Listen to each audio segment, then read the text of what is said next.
right? So the first thing is we'll just start with like a little hand activation. So we're gonna go on our knees right here on the lip. And we're gonna go with a really little glove, like the 8-incher right there. Yep. So what we're gonna start with is we're just gonna go like a little 3-headed monster. So we're gonna go forehand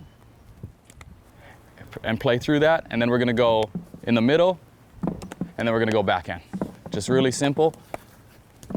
Feeling the move in each spot.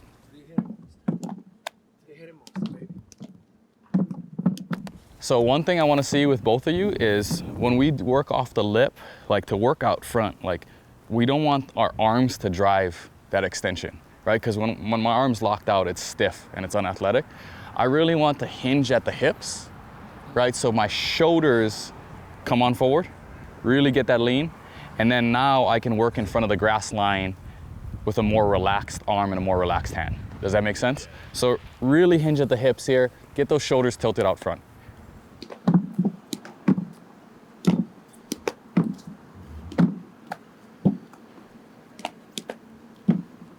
Okay, good.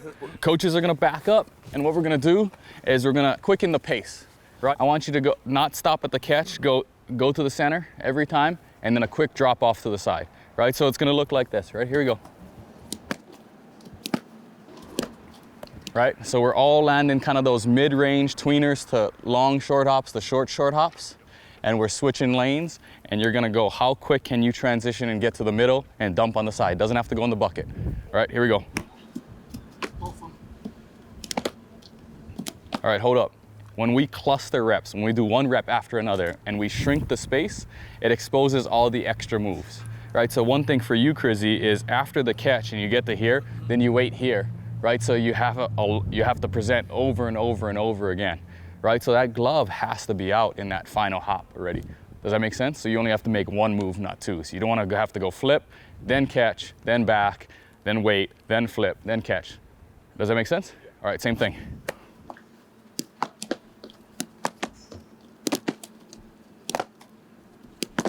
Good. Now, because we upped the pace, the intentionality, the focus got better, then we didn't even have to think about hinging at the hips. You guys were locked in at that spot, and there's no move. When I make my move to catch the exchange and my eye level and shoulders don't change, right, I'm gonna be in control. I'm gonna secure the ball on the catch, I'm gonna secure the ball on the exchange, and I'm gonna set myself up posturized to make a good throw, right? So that's awesome. We'll go one size up, we'll go to the 9-inchers, and we're gonna go one at a time, and we're gonna go on our feet. If we could get the machine rolling. Got it. I'll try. How's that? All right, so we're gonna use the fungo just like how we use the lip. You're gonna take 3 straight on, and then offset yourself one way, offset yourself the other way.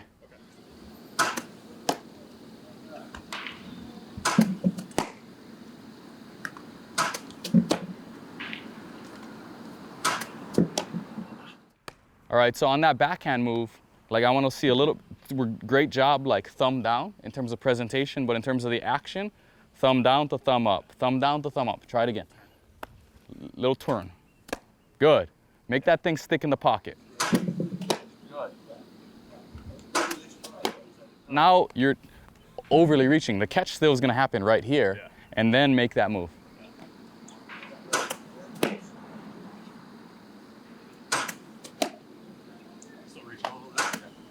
Good. Now you can start further back so you can still make a forward move. You're just setting your glove here, then I got nowhere to go. Right? If I land right here, I can work from like the midline of my body to my front foot.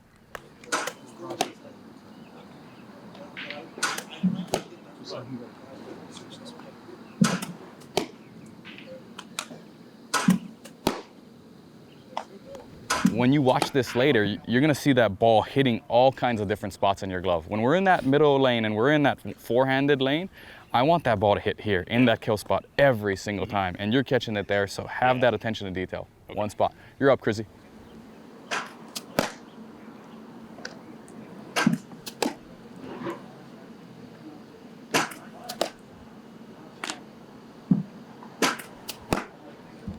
For everybody watching at home, watching these guys miss, know that they can really hit. Good. Chin down to catch, chin down to catch. We were about 50% clip last time. Let's up it. I want 75%, 75%. In the kill spot every time. No rattle, no bobble. Good.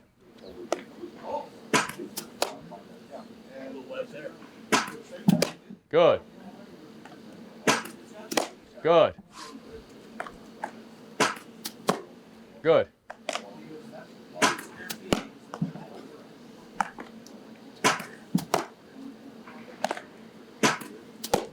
Good. Better. You feel that? Yeah. In that spot? What was the change you made? More intentional. Just not throwing the entire glove at it. Yeah. Crazy, careful on how much we're swinging that gate close. Just catch and leave the pocket of the glove facing the machine when you're done catching. Good. A little bit more. So you want to go up, through, not up.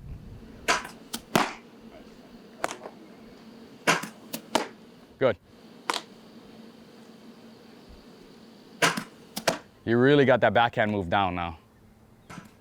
Ever since you started doing the turn, your catch rate has just gone way up in that lane. Feels so much better.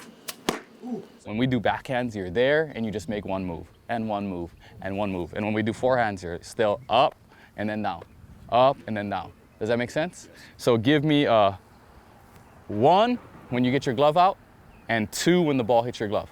Does it make sense? Out loud. 1 and 2. 1, 2. Okay, good. Again. 1, 2. Good. Now get in the kill spot now. The timing's right. Get in the kill spot. 1, 2. 1, 2.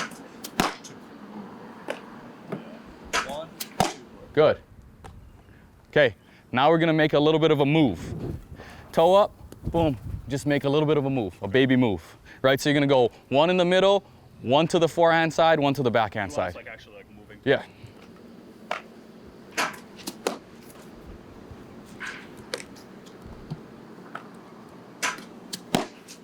Good. Do those.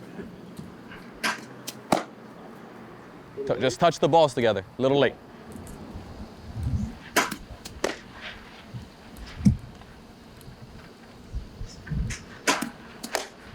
Good, same thing, go again.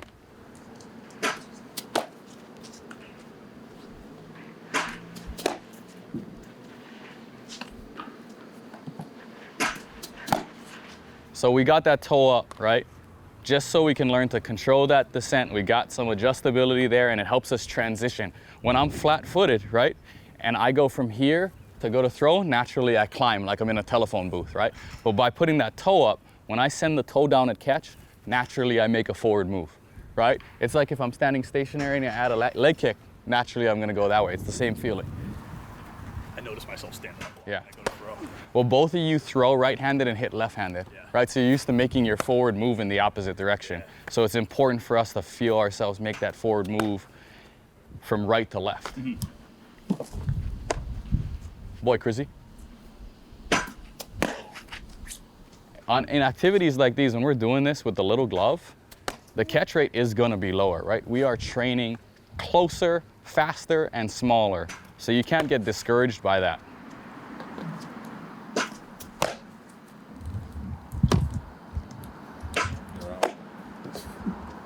that better? Yeah. Does it feel better? Right, it's more important that it feels better than I think it looks better because you're the guy doing it. So now we're gonna do a quick activity called switches. Voss, get on up here. So we're gonna go forehand, middle, backhand open, backhand close. And every time you're just gonna get the center and drop the ball on the side. As soon as you get it, switch the middle. As soon as you get it, switch the open. As soon as you get it, switch the close. Here we go.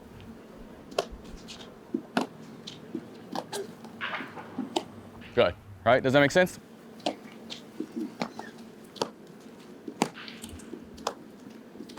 Oof. So this is ugly, right? So a lot of times people are avoidant of this kind of work in practice, right? But having to make these decisions, where do I go? Where do I put my feet? Are the decisions we make live in a game, right? So we're forcing you to speed yourself up now and see if your mechanics don't break down, all right? So do one without the feed first, right now in your mind. Go. Forehand, middle, backhand open, backhand close. Good, again. Forehand, middle, backhand open, backhand close, right? So right? Like, get it, get it, get it. And then feeders, we want no tweeners, short, firm short hops. Right, here we go.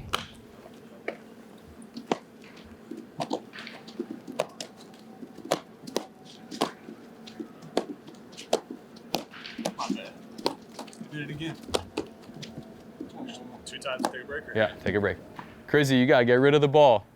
You got like absolute panic at the disco. You threw one there, you're holding 2, you kicked 1, you put 1 in your pocket. Right, boom, get rid of it, boom, get rid of it, boom, get rid of it. Every time.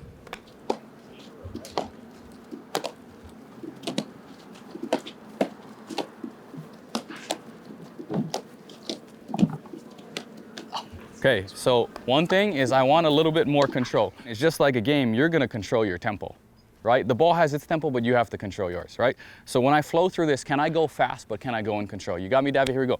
So I'm there, then I'm there, then I'm there, then I'm there, right? Tempo, cut that last one out of there. Control the tempo, right? Don't get set faster than you're not ready for, right? As fast as you can, not as fast as you can't. Go again.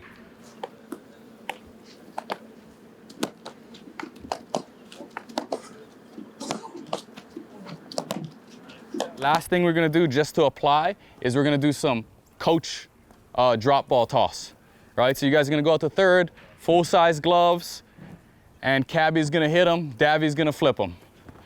Here we go.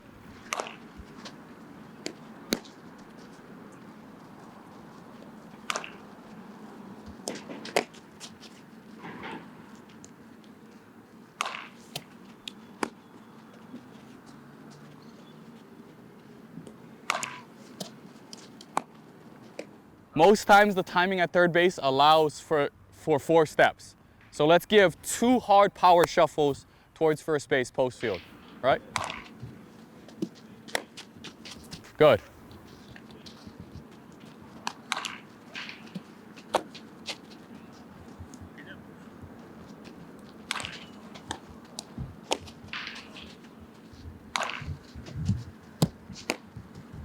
Okay, now less choppers, more regular grounders.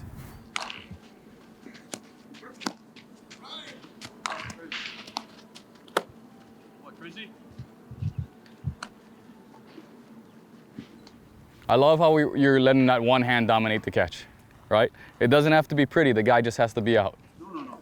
Gino.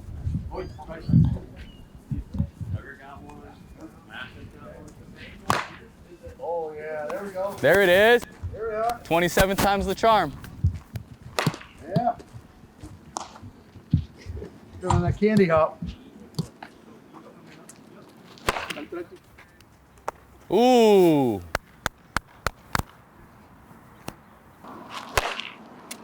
Yeah, there we go. Do it. Do it. Do it. Good.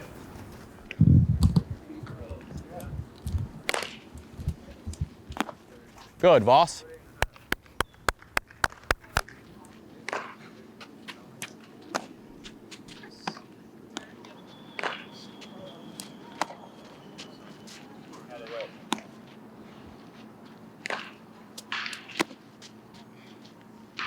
Finish strong. Here we go.